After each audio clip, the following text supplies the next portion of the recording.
Alors, eh bien, puisque mes petites vidéos sont plébiscitées, je vais continuer à en faire. En fait, ça m'intéresse aussi de partager mon travail avec vous, pour vous expliquer en fait la complexité de la selle, c'est-à-dire surtout les selles polyvalentes, sport rando, puisqu'on est toujours à se poser des questions entre est-ce que je fais plus esthétique ou est-ce que je fais plus solide, sachant que bon voilà, c'est quand même le haut de gamme de, de la sellerie classique, mais on est quand même aussi dans une recherche de grande solidité parce que c'est des sels.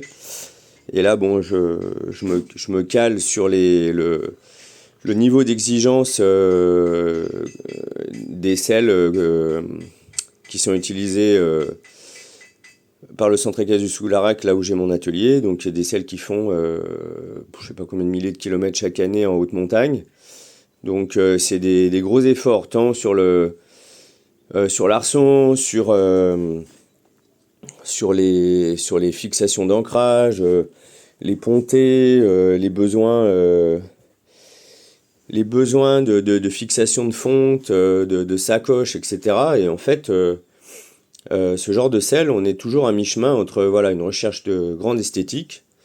Enfin, sur toutes les selles, on est dans une recherche de grande esthétique, mais un peu plus particulièrement, je dirais, sur ce type de selle, pour moi, qui est vraiment un petit peu voilà, l'accomplissement de ma carrière, parce que je mets beaucoup plus de finition.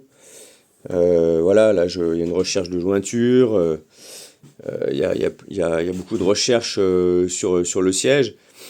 Voilà, pour moi, c'est un peu, je suis un peu le descendant des selliers qui ont mis au point voilà, la selle d'officier à l'époque, etc. Et donc, on est toujours dans cette recherche. Donc, du coup, j'ai voulu vous montrer ça ce matin.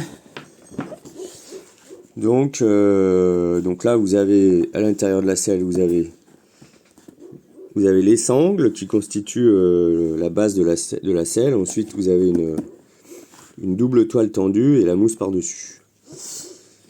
Là, on a le dé de croupière ou le dé d'avaloir. Donc moi, en fait, je mets pas juste un petit bout de tissu parce que là, il y a trop de traction hein, pour les selles qui partent en montagne.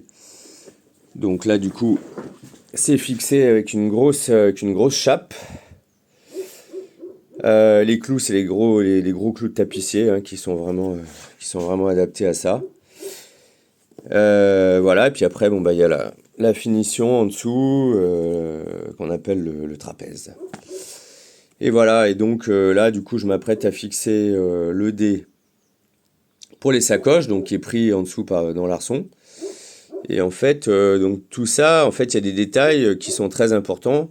C'est-à-dire l'homogénéité partout, il faut pas qu'il y ait trop enfin il faut pas du tout d'ailleurs qu'il y ait de trous, de bosses, etc. Donc en fait on s'arrange, le sellier s'arrange, je m'arrange pour que ça soit vraiment homogène partout.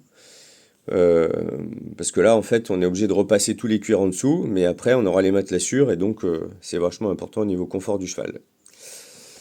Voilà, et donc... bah, c'était une autre petite vidéo. Merci, merci pour vos commentaires. Voilà. Donc du coup, je referai encore une vidéo tout à l'heure. Donc du coup, ces selles, elles seront maintenant toutes équipées montagne. Donc je vais opter plutôt plus, on va dire un peu plus solide.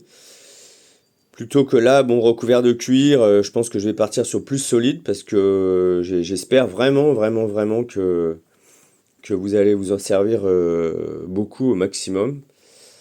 Parce que ça me fera vraiment plaisir de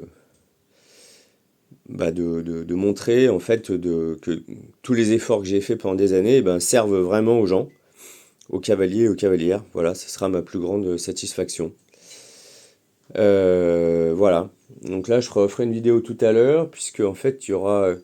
Je suis en train de mettre au point toutes les fixations pour les fontes, le petit coffret de pommeau, etc.